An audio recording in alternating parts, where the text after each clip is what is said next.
Hindi, may gayahan eh, o madaya eh. Uy, hindi pa pwede.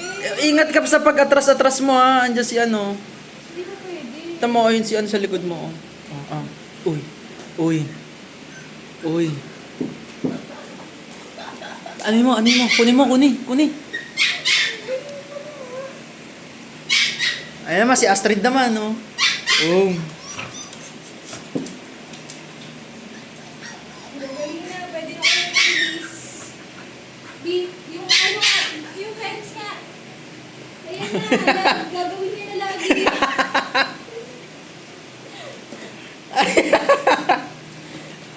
Ay, hindi kaya mataba kasi.